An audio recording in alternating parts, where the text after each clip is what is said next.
આગામી ભરૂચ નગરપાલિકાની ચૂંટણીઓને લઈને રાજકીય માહોલ હવે ગરમાવા લાગ્યો છે।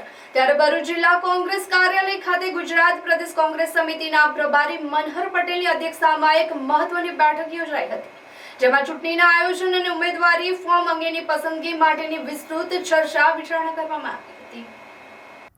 કોંગ્રેસ પ્રભારી મનહર પટેલે જણાવ્યું હતું કે ભરૂચ નગરપાલિકાના 11 વોર્ડ માટે અત્યાર સુધીમાં અંદાજે 250 ફોર્મ ભરાયા છે, જેથી લાગે છે કે લાંબા સમય બાદ કોંગ્રેસના કાર્યકરોમાં એક નવો ઉમંગ અને ઉત્સાહ જોવા મળી રહ્યો છે। તેમણે વિશ્વાસ વ્યક્ત કર્યો હતો કે દક્ષિણ ગુજરાતમાં ભરૂચથી આ પ્રક્રિયાની શરૂઆત થઈ છે અને કોંગ્રેસ ફરી એકવાર ભરૂચ નગરપાલિકામાં સત્તા હાંસલ કરશે। આ વખતે ઉમેદવારોની પસંદગીમાં કડક માપદંડો રાખવામાં આવશે, જેમાં કોંગ્રેસના તમામ કાર્યક્રમોમાં હાજર રહેલા કાર્યકરોને પ્રાધાન્ય અપાશે। તે ઉપરાંત પક્ષ પ્રત્યેની વફાદારી સૌથી મહત્વનું પાસું ગણાશે। જિલ્લા પ્રમુખ રાજેન્દ્રસિંહ રણા અને શહેર પ્રમુખ સલીમભાઈ સાથે ખભે ખભા મિલાવીને કામ કરનારને તક મળશે અને ભરૂચમાં ફરી એકવાર કોંગ્રેસનો પંજો લહેરાશે, તેમાં કોઈ શંકાને સ્થાન નથી। અન્ય પક્ષમાંથી આવતા લોકોના ટિકિટ ફાળવણી અંગે તેમણે સ્પષ્ટતા કરી છે કે પ્રદેશ કક્ષાએથી નક્કી કરાયેલા ધારાધોરણો મુજબ જ પેનલ બનાવીને નિર્ણય લેવામાં આવશે। જિલ્લા કોંગ્રેસ પ્રમુખ રાજેન્દ્રસિંહ રણાએ પણ આગામી પાલિકા અને પંચાયતોની ચૂંટણીમાં વિજયનો વિશ્વાસ વ્યક્ત કર્યો હતો। આ બેઠક જિલ્લા કોંગ્રેસ પ્રમુખ રાજેન્દ્રસિંહ રણા અને શહેર પ્રમુખ સલીમ અમદાવાદી સહિતના આગેવાનો ઉપસ્થિત રહ્યા હતા। આના સ્થાનિક સ્વરાજ્યની ચૂંટણીમાં 9 તાલુકા અને 4 શહેરોમાં આજે છેલ્લું ભરૂચ શહેરમાં ઉમેદવારોની સેન્સ પ્રક્રિયા લેવાનું આજે બાકી હતું, તે ચાલી રહેલું છે। આજે જિલ્લા પંચાયત ને તાલુકા પંચાયતમાં જે ઉમેદવારનો રાફડો ફાટેલો છે એવું કહેતો ખોટું નથી। નવ યુવાનો જે રીતે ટિકિટ માગણી થઈ રહેલી છે, મને ચોક્કસ વિશ્વાસ છે કે જિલ્લા પંચાયતમાં કોંગ્રેસનો વિજય થશે। સાથે સાથે આજે ભરૂચથી સવારના અમારા પ્રભારી શ્રી પ્રદેશના મનહરભાઈ પટેલ ઉપસ્થિત છે, એમની હાજરીમાં અને શહેર પ્રમુખની હાજરીમાં આજે સેન્સ પ્રક્રિયા સવારથી ચાલી છે। 11 વોર્ડ છે ભરૂચ શહેરમાં, 44 જણની પસંદગી કરવાની છે ઉમેદવારની। ત્યારે આજે 200થી પણ વધુ લોકો આ ઉમેદવારી 224 કે 34 લોકોની ટિકિટની માગણી છે, એમાંથી 44 લોકોને ટિકિટ આપવાની છે। વન બાય વન દરેક ઉમેદવારને અમે સાંભળી રહેલા છે। અમારી પેનલ બનીને પ્રદેશમાં જશે। 224 ઉમેદવારોમાંથી પસંદગી ફક્ત 44 લોકોની થશે।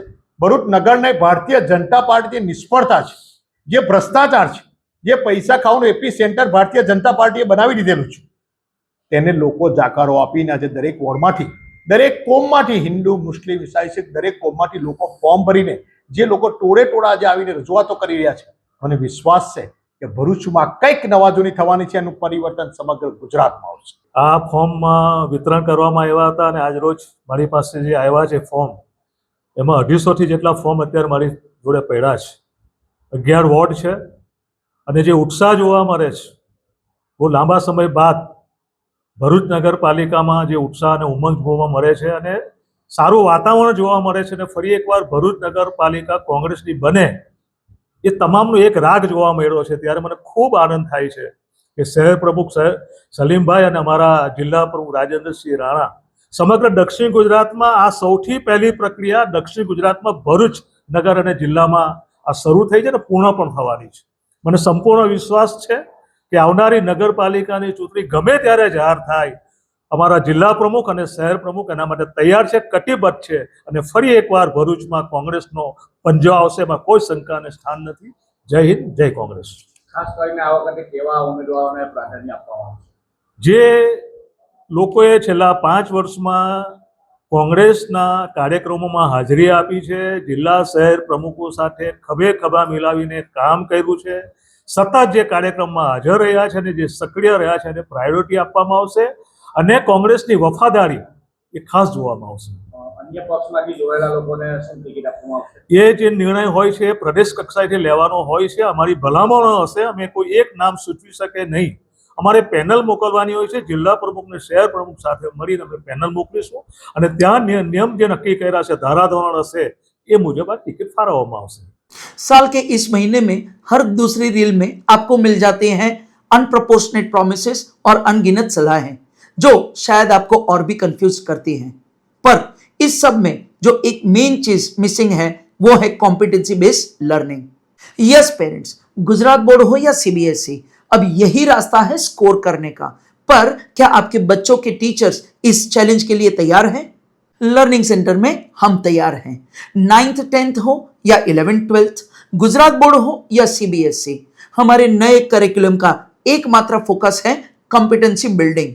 हम कंटिन्यूअसली स्टूडेंट की कॉम्पिटेंसी लेवल को मेजर करते हैं और उसको इंप्रूव करने के लिए गाइड करते हैं, जिसका सीधा पॉजिटिव असर उनके स्कोर के ऊपर होता है। इसके अलावा हम स्टूडेंट को देते हैं टाइम मॉनिटरिंग शीट, जहां पे स्टूडेंट घर पे कितना घंटा पढ़ाई करते हैं उसका भी हम ट्रैकिंग करते हैं। लर्निंग सेंटर की 360 डिग्री सपोर्ट वाली ये एजुकेशन सिस्टम में और भी बहुत सारे इनिशिएटिव्स हैं। तो आज ही आपके बच्चों को ये लर्निंग सेंटर की एजुकेशन सिस्टम गिफ्ट कीजिए। तो आज ही कांटेक्ट कीजिए या तो हमारे कोई भी सेंटर की विजिट कीजिए।